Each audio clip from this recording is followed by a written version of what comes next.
Hey guys, what's up everyone? Welcome or welcome back again to another video from the Apex Predator Billiards Training Club. My name is ApexElgenio, your aspiring professional pool player and pool instructor straight out of the small island of Jamaica, and welcome back to another hot seat match. This time it is between a very good rival, a very good competitor of mine, Jody Mulllings, which you would have seen on the channel a few weeks ago, where we met in one of the rounds into the dog tournament, where I eventually placed 7th and was eliminated from the tournament by the eventual winner of that event, Raymar Jarrett. So we so happened to have met again in another hot seat match. In fact, I didn't even know it was a hot seat match. I didn't even know that I was in the loser side finals to claim my spot in the top 2. It was after the match that I realized that I ended up in the finals, which therefore concludes my premonition, so to speak, of winning this event. I did come into this event with the mindset that I was going to make the team, and that was kind of like the difference between me and other players. I definitely didn't play my best game, but as you would have heard Fedor Gorst said many times in his speeches, his interviews, you don't have to play your best game to win major events here. But let's start off with the break here. Really nice solid break, and throughout the interim and throughout the racks, the transition from racks to racks, I'll give you some insights on my opinions on not just how my opponent was thinking, but how I was thinking as well, and just in general tips and advice that you guys can use to do much better in tournaments here. Now we're going to be starting off with Jody trying to pot the 1 into the bottom right pocket here. Let's see how he starts.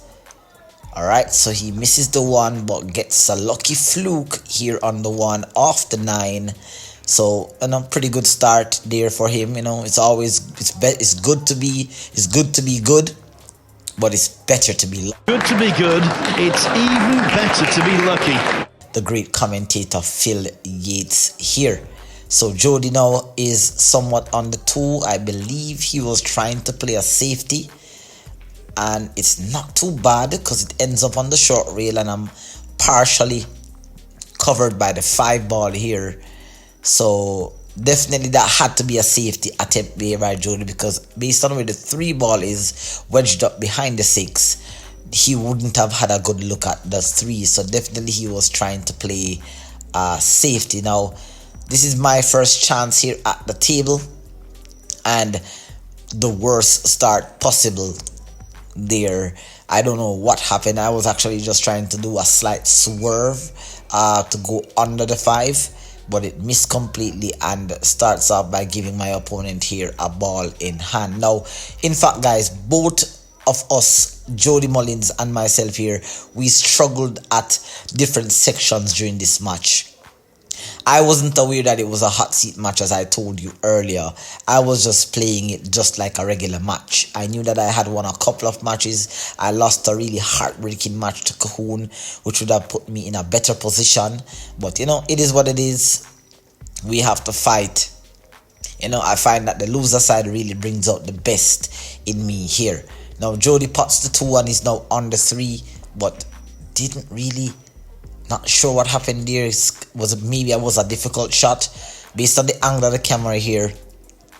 It doesn't give us a true glimpse of exactly if that was an easy pot, but once Jody missed that shot, it had to be a tricky one, especially because he needed to get back onto the 4. But switching over here, getting my chance, pot the 3, try to stun into the rail. I was actually trying to beat the 8, but I got a friendly hit here on the 8. I went into the back of the 8, which is kind of good looking at the rack now, because now I've cleared up the pocket for the 6. I have the 6 into the side, and I now have the 6 into the top left.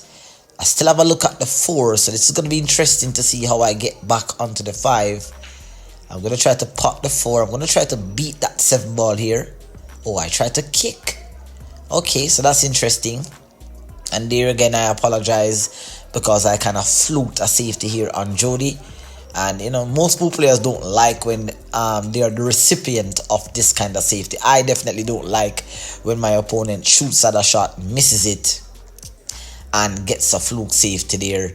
When Jody, you know, I guess he started out by getting lucky by missing the pot on the 1 and fluking it. Now he tried to kick at the 4, and he pretty much has left me with some sort of offensive opportunity here. Right, so as I said, guys, throughout the match, you're not gonna see myself nor Jody play the most exceptional. There's gonna be aspects of the game, of the match, where you know we played pretty well. You know, we pot our balls, we played the good patterns. But after the first round, guys, I'm gonna share a very powerful insight with you about what happened to me in this match here. Now I tried to go after the 4 here, and again, maybe just a hair too aggressive. Maybe that's just the nature of the game that I play. Once again, leaving Jody here with somewhat of a tricky pot. I'm not sure if he's clear on the 4. He doesn't seem to be concerned. He generally doesn't show any emotions on his face when he's playing. You know, he's kind of looking at the pot right now. So I'm not sure, maybe he has to do a slight masse. It looks like he's trying to swerve the ball a little bit here. Alright, so definitely it wasn't a clear pot. Let's have a look at the replay here. He tries to swerve it a little bit. It did get a little bit of swerve, but it didn't really contact the 4 ball on the right spot there. So definitely a mistake there by Jody. And already you can see that the match hasn't started out the way how both of us would want. But you know, this is pool. You know, you're gonna sometimes have a very, very good day, then you're gonna have sometimes a little bit of an off day here. But let's continue with the rack here. Pots to 4, goes up to the short rail, comes back down towards the middle of the table. Do I have a look at the 5? Yes, I do. I do have a look at the 5. And as I said, guys, in this tournament, I had a few matches that didn't go as well. My last match against Rennie Barrett went a little bit better. You know, my match against Damian Sims was somewhat of a luck game, because I played a tremendous 4-rail bank shot on him. In my opinion, I think it was a brilliant shot, and that kind of gave me the boost that I need. But I did get lucky in that match here. But let's continue on the 5. Beautiful pot there. That was a nice stroke. Let's have a look at the replay here. I really like how I struck that ball. Head was down, stroke was straight, hit the cue ball purely, and landed perfectly here for the 6. That is going to go into the side. Potentially I could pot it into the top left here. So I'm feeling really good after that pot. I can tell you guys, I felt really good, because I felt like I felt like I was beginning to kind of get in tune with the game, you know. And one of the things that I did notice about myself, which I'm going to share, as I said, guys, I'm going to share some insights with you about things that was going on in my head throughout the match. Here, let's have a look. Pot in the 6, coming around 1. I was actually trying to go past the 9 to just get onto the 7, but again, as I said, guys, it was one of those type of matches where my position play didn't, you know, no, I wasn't on top of my game when it comes to playing position. I had to be using a lot of potting ability to really get myself through the rocks during this tournament here. Now, I don't have an offensive opportunity, and I'm actually going to sell out here, guys. But let me just walk you through my thought process. As you see me standing and looking at the 7, my objective here is to slightly overcut the 7. You can see I'm using the Dr. Dave peace sign rule. I'm visualizing exactly, you know, giving myself some sort of reference as to where the cue ball should go. So what I'm actually looking at here, guys, is trying to play the 7 ball thin. But I don't want to play it too thin and it scratches, so I try to play it a little bit thick here to catch the long rail, catch the short rail, and then somewhat leaving the 7 behind the 9. Let's have a look at the replay here. Right, so I tried to overcut the 7, but I played it a bit too thick, which then pushes out the 7. and give my opponent here an opportunity to run out with only 3 balls on the table. So it's kind of easy. As I said, guys, throughout the match, you guys that are watching, you're going to find yourself kind of judging, why didn't you do this instead, Apex, or why didn't you do that instead? It's very easy to be looking at the screen and judging to say maybe this was a better option. And while you may be correct, guys, in terms of the option, I'm looking at this match after I'm then seeing a lot of options that may have missed me in the moment. But a lot of the times, guys, in the moment, things are gonna happen and you're gonna have to deal with it. Okay, so that's what's one of the things here. Now, I was very surprised by that miss there by Jody, because I don't think he had to work a lot to get back position on the 9. As you can see there, he pretty much got perfect position on the 9, but he simply missed the 8. Now, I was definitely grateful for for this opportunity here. Only 2 balls to sink. It was a really rough start to the rack. Obviously, we're not professional players. We are very good players, at this level, but definitely we are not professional players, and we are going to make that odd mistake. But unlike a lot of pool players across the globe, across the world, I definitely always try to embrace my mistakes. I always tell myself that, okay, you've made a mistake, what is the error, how can you fix it, and you just move forward from there. Federer Gors have talked a lot in his interview that he has struggled in the World Pool Championship. He also struggled a bit in the US Open as well, that he recently won. He also struggled in the World Pool Map. Yeah, and like I said in all of my interviews before, that Saudi win brought a lot to my game, because I didn't play my best and won, and this week is another example. I didn't play my best, still a winner. Federer Gors equally at the top of his game, which Shane Van Boening was in fact a worthy winner here, guys. So it was a rough start to this match here, but it is what it is, guys. We are going to just simply learn from it here.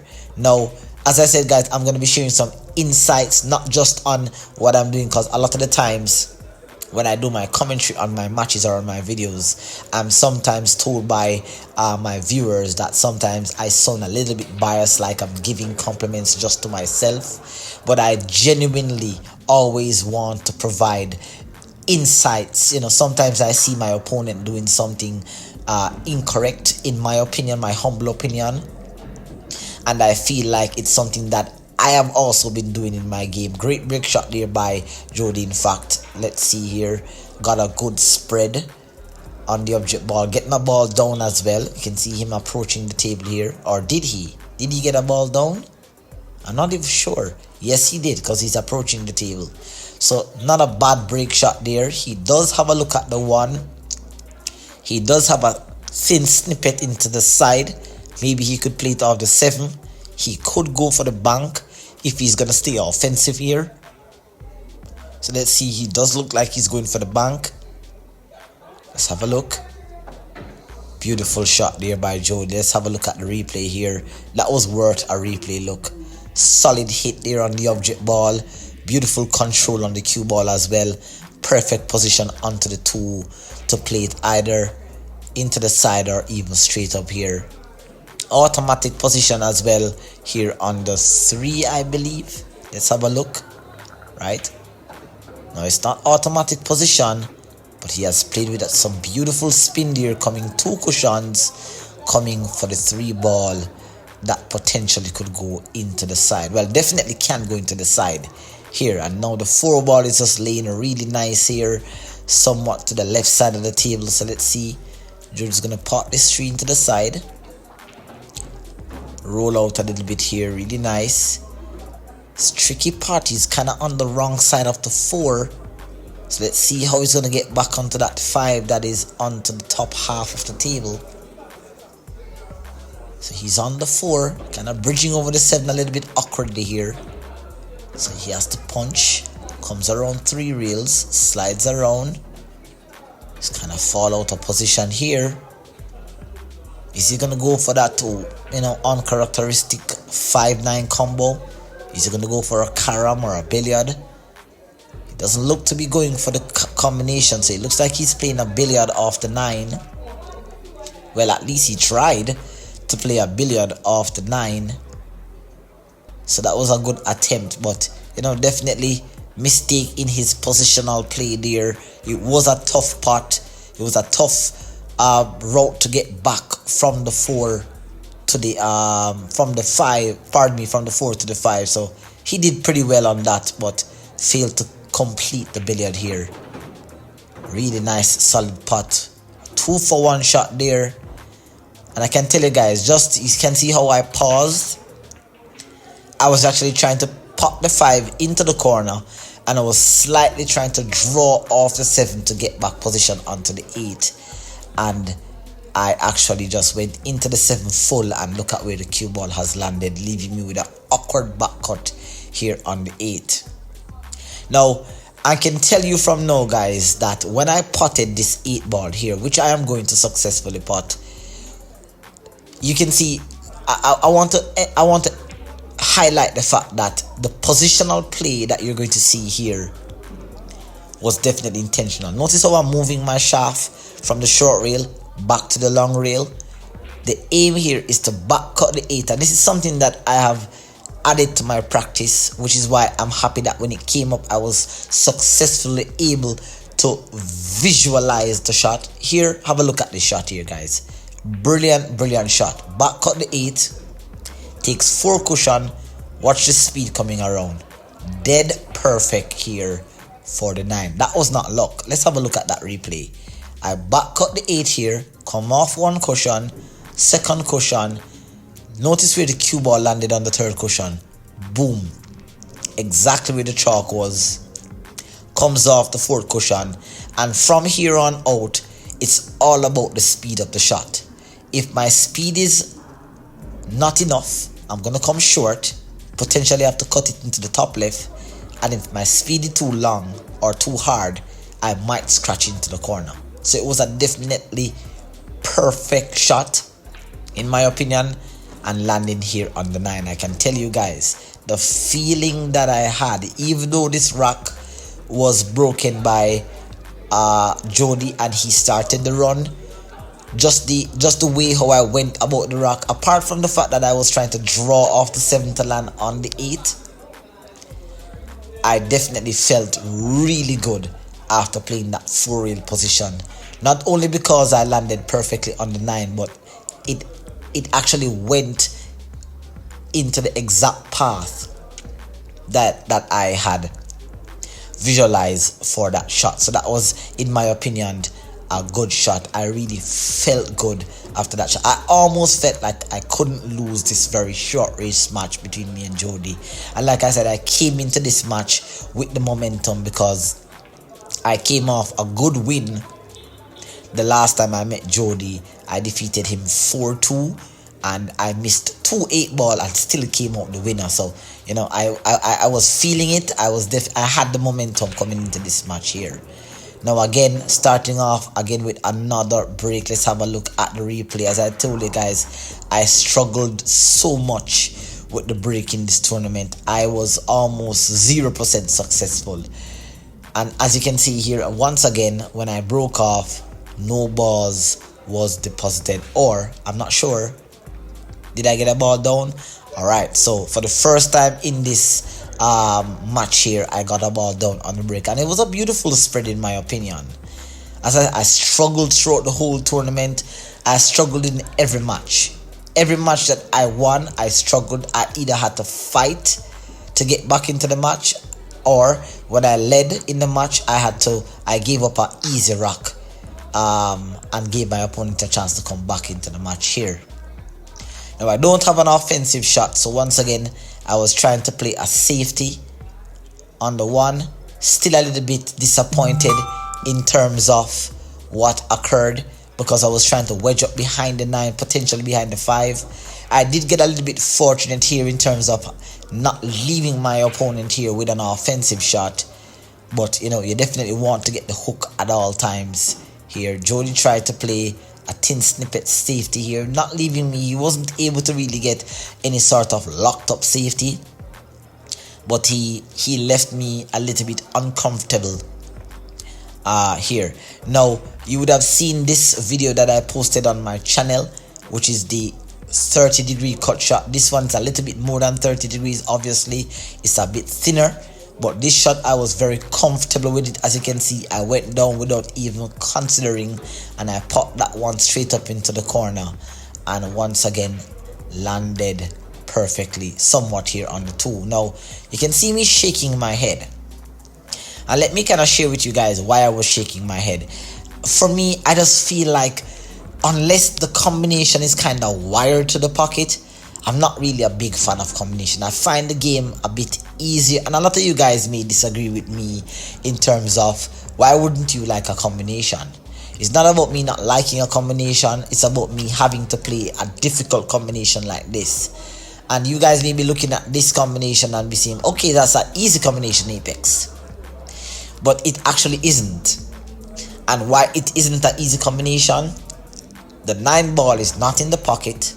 The distance between the cue ball, the 9 ball and the 2 ball is difficult, and I have to be overcutting the 2 ball into the contact spot of the 9.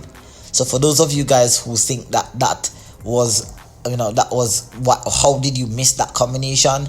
I could have made it, but for me it was a difficult putt. My mindset already got mirrored by the fact that I didn't really want to have to play that. I wish I had a clear pocket for the 2. For me, I think it's easier to pot my object balls and play position onto my next shot than having to play a combination that is not wired to the pocket. So again, you would have seen already me getting a ball in hand in a match against Cahoon, and I got a ball in hand on a combination on the 9, and again the distance between the 2 ball and the 9 again was the deciphering factor as to why I had missed the combination. But I'm really bad at combination. It's not something that I practice, so I'm really bad at it. And again, here is where I gave Jody a chance to come back into the match, and this is where I started to feel a little bit of pressure. Even though I'm leading 2 racks to 0 and I'm on the hill in this short race here, I still kind of felt like I gave it away. It was a really good putt on the 1, and I wanted to kind of land on the 2 for an easier putt, but then it actually gave me a combination which mentally I wasn't prepared for, nor did I really want to play here. But Jody is on the run again, very worthy competitor. A player that I've learned a lot from this gentleman. I actually grew up, I wasn't playing with Jody in his prime.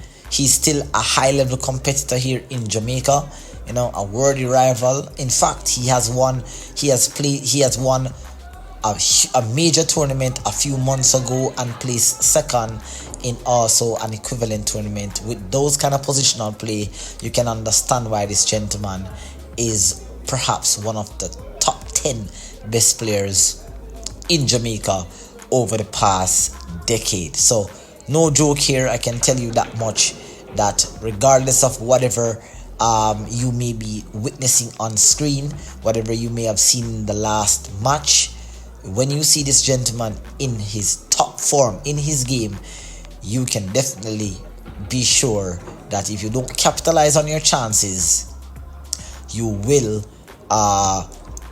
be punished severely if you take this gentleman for granted. So going into this match, as I said, I was very confident. What I think kind of helped me in this match as well, mentally, is the fact that I didn't know that I was in a hot seat match. I actually didn't know. It's after I completed the match, then I was told that it was in fact a hot seat match. And I kind of felt like if I had known that it was a hot seat match, I maybe would have played a little bit better. Maybe I would have played worse. I don't know. That remains to be seen here. But, pretty good run out there by... In fact, not pretty good run out. There was an excellent run out there by Jody. Of course, he broke the last rack. Tried to run out, made a mistake. I capitalized. I broke the last rack. Missed the ball. Jody run out. It is what it is. That's how the pool is played here. Beautiful break shot again there by Jody. Let's analyze his break shot here. He also has a nice follow through as well. In all the matches that I've played in this tournament, notice that I've always inserted a replay on the break shot, because I'm actually studying not just my opponent's game, I'm studying how they're breaking, what tips can I get from these gentlemen. They are much better players than I am, they're much more decorated players than I am, they're much more accomplished players than I am. They have won a lot more major events, so there must be something that is in their game that they're doing right that I also can take from their game as well. Alright, so I'm on the one here. Really nice solid pot. As I said, I was feeling good in this match. It was a straight pot, but it's just how I delivered the cue. I sometimes struggle whenever the match gets really serious or really tense. Sometimes I'll move my body, move my arm, move my head. I do know theoretically that these things are not very good for your game, because it shows that you have some sort of weaknesses or some sort of chink in your armor, in your fundamentals. But it does happen, because one of the things that you guys need to know, and just a second before I show you, give you that insight here, I'm on the 2. I'm going to be potting the 2, coming 2 rails, coming back out to the middle of the table.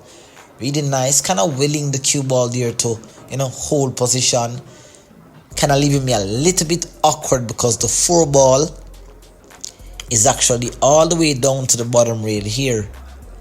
So you can see I'm looking at what I need to do. I think I want to try to pot the 3 between the 6 and the 7 and try to come off the side rail. So I'm hoping to kind of punch it. Notice I'm pointing. I'm trying to punch it into the side.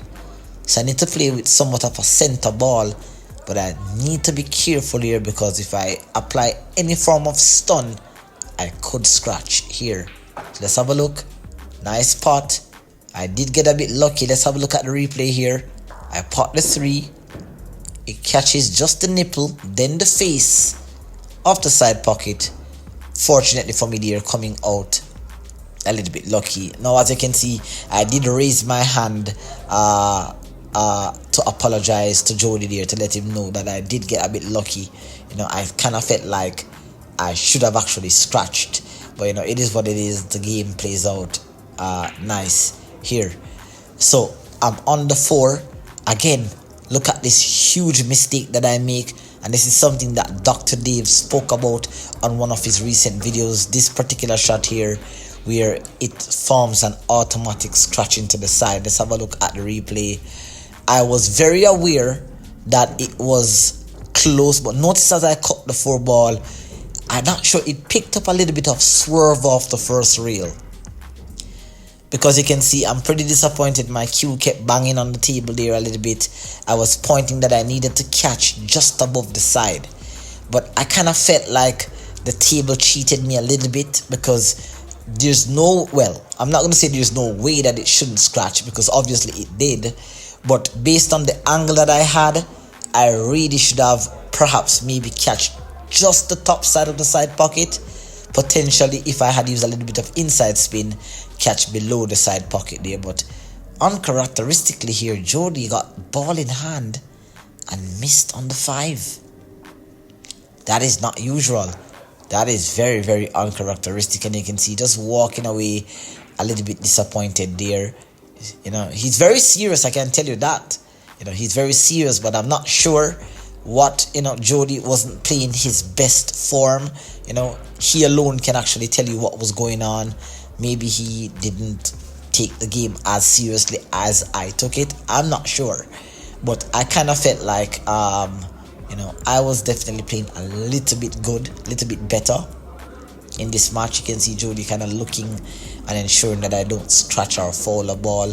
Coming 3 cushions. I really love this shot, guys. You would have seen me play this in many of my practice racks, where oftentimes I love playing 3 cushions. I notice how it bounces off 3rd cushion and it comes into the line of the shot. So the only thing that I have to focus on when I play those types of shot is my speed control. Now, once again, look at me here checking to see what's the most comfortable position here, because notice that the 7 and the 8 is on opposite side rails. So I need to somewhat leave myself with an angle on the 7 to get back onto the 8. But I'm also very aware, and you're gonna see me check in a second. I'm trying to use the bridge, which I can tell you from now, guys, that this instrument that we use for pool here is just not my favorite instrument to use. You can see I'm checking to see, can I actually play this shot without the bridge? Because I really don't. I have been so unsuccessful with this bridge, especially when I'm playing on the outside tables, or I'm playing away from my venue, or I'm playing on a bigger table. There you can see horrible miss there by Apex. You know, I did get position on the 7 kinda in the way that I wanted to, but it was really horrible how I had missed that shot using the bridge. Definitely something that I need to visit the Neil's Fine YouTube channel for, where he gave some good insights on how to use the bridge. You know, but it wasn't to my liking there. I missed the shot. Jody tried to park the 6. Not sure if it was really clear. Maybe he was trying to do a little bit of a swerve, but I missed the shot there. And again, notice how my body's moving on the shot. This is now where I know that I get a little bit anxious, because look at my position play here. I got position on the 7, but I didn't really think about how else I could have played position on the 7. I kind of just popped the 6, knowing that the cue ball is going to float towards the 7. I completely forgot that I needed an angle. So my speed control was bad there. Now it's going to force me have to do something out of my comfort zone. Once it's a case where I have to be playing position and I'm forced to have to use spin to get back into position, you know, bad things like this can happen again, and that was horrible. You know, the cue ball was heading into the right path, so to speak, but again, I'm struggling. You know, my mental game is being broken down, my confidence is being broken down with every missed shot, especially because I know that Jody is a really talented player. I know for certain that making one too many mistakes, you know, will cost me the rock, and I will potentially end up on the hill, and so many things can happen, guys. So as you can see here, it's not, in my opinion, for me personally, you know, it's not the best match here. You're seeing Jody for the first time using the bridge. Jody is at least 5 inches taller than I am, and he has to be using the bridge. So can you imagine that I also have to be using the bridge? So I'm not sure. We both weren't playing well, obviously. You know, we weren't playing well.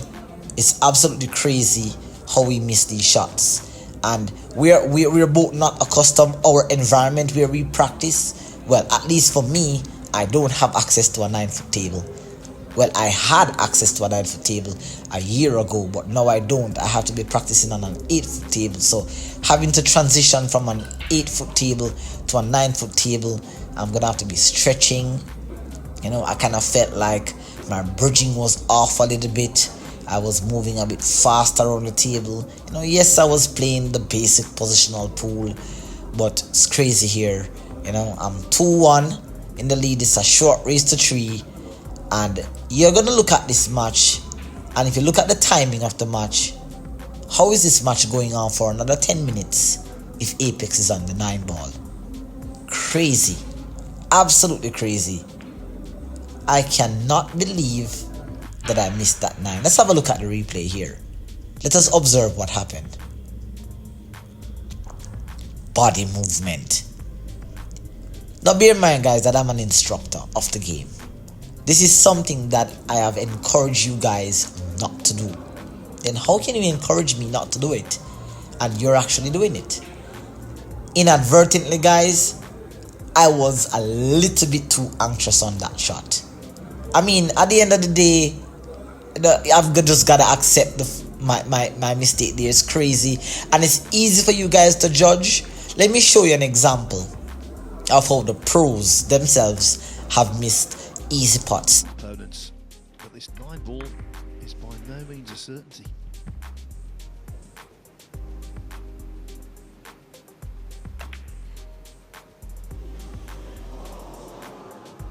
I'm still very surprised he missed it.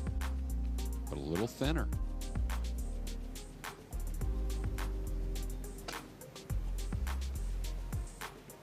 get to the opposite corner pocket in rack 3.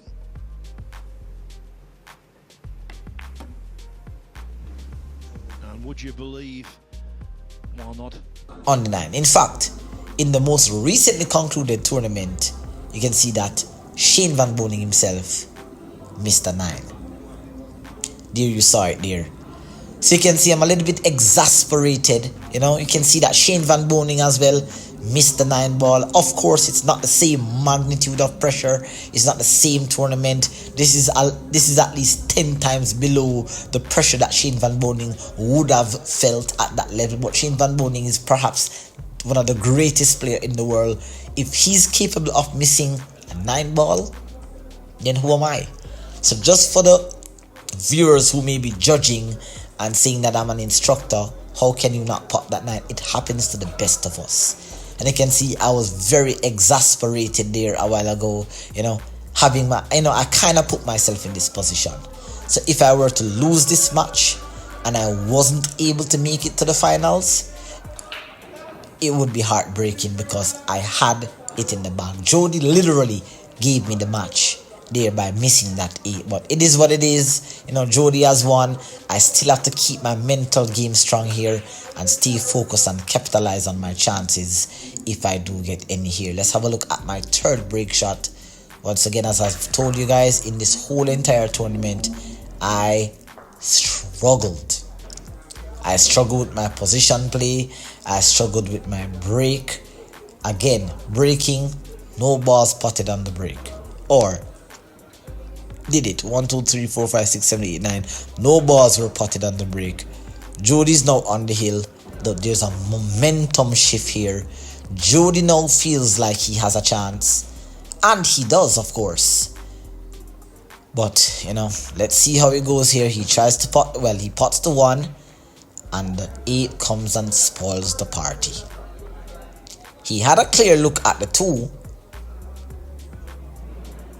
And he kind of ruffled up the rack a little bit, but the 8 just came around 2 cushions and spoiled the party. Now, I'm going to share some insights with you. As you can see, I clearly showed you where I went wrong. You know, fundamentally, I wasn't playing well. Jody went after the kick shot here, and I kind of felt like, I'm not sure why he would have done that. I'm not sure if he's very good at using the jump cue.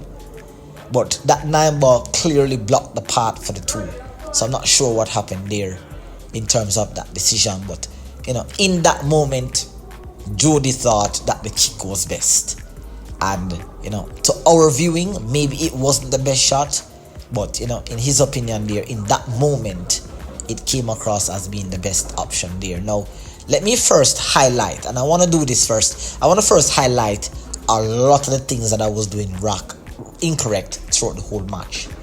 I personally felt like, I'm just observing my movement around the table, I was moving way faster than how I would have moved during my practice sessions or my practice racks. I'm a lot more calmer, I'm a lot more relaxed, I'm a lot more in myself, I'm a lot more connected to the game when I'm in practice. As I tell you guys, simulating the pressure of a tournament in practice is difficult. It is really hard. You know, I'm playing the position, I'm a little bit off here and there, I'm moving fast around the table, you know, I'm not managing my shot clock well. In fact, in this match, I actually managed the shot clock way better. As you would have observed, there were only a few shots that I went over 30 seconds. So I was playing a lot better in terms of how I was moving around the table. But one of my downfalls that I recognize a lot of the times is that, for example, in this shot on the 5, I'm very casual. I didn't approach the shot with the same, you know, pizzazz that I would always, with the same precision, with the same accuracy. I kind of just went down and just kind of just, you know, it is what it is. If I get a shot on the 6, I wasn't very precise. I wasn't very methodical with my approach. So I kind of felt like a lot of things was a big downfall in this match.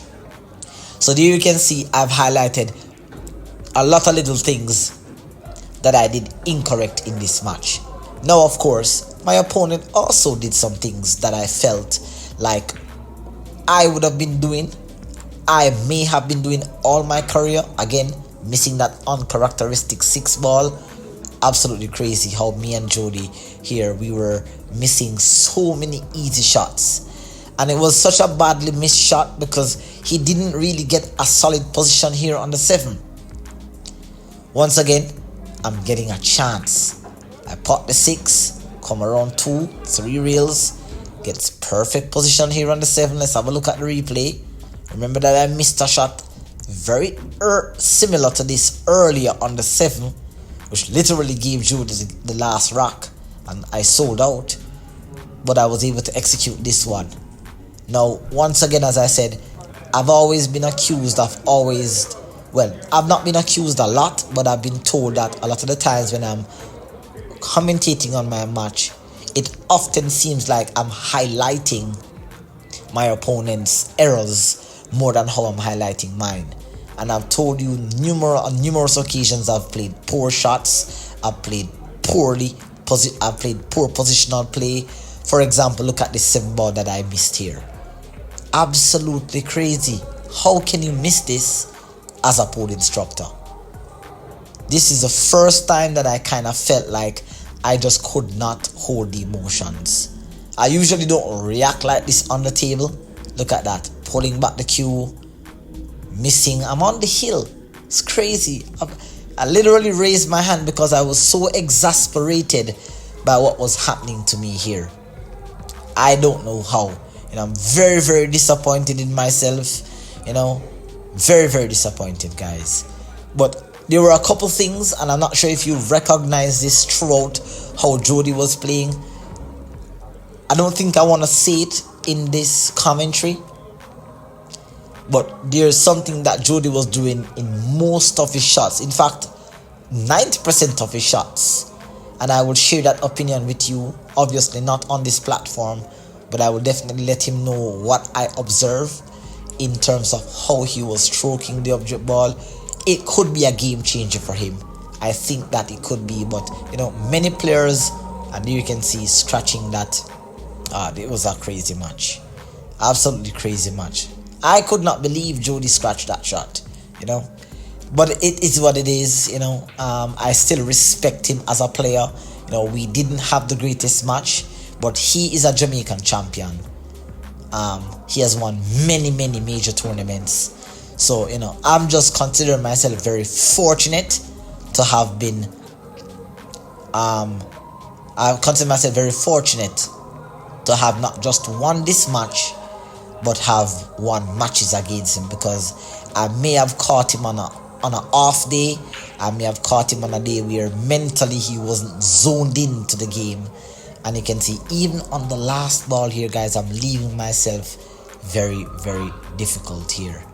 Now, after I potted the 9 and I went across to shake his hand, I did say to him that you deserve this position more than I do, because I'm not sure how his route was to get to this particular match, but it is what it is. I fortunately won this match, and I'm grateful to have represented Jamaica. As you can see here on the screen, myself, Jody, and Cahoon were the eventual winners of the tournament. But I'm literally grateful for this opportunity to represent my country coming October in the Kaleido Cup Caribbean Team Challenge. Alright, so thank you guys for watching. Thank you for watching the whole entire tournament, and I appreciate your comments, tips, and advice. I hope you enjoy the commentary, and continue to practice with precision, accuracy, consistency, and control. It's only upwards from here. Take care. See you.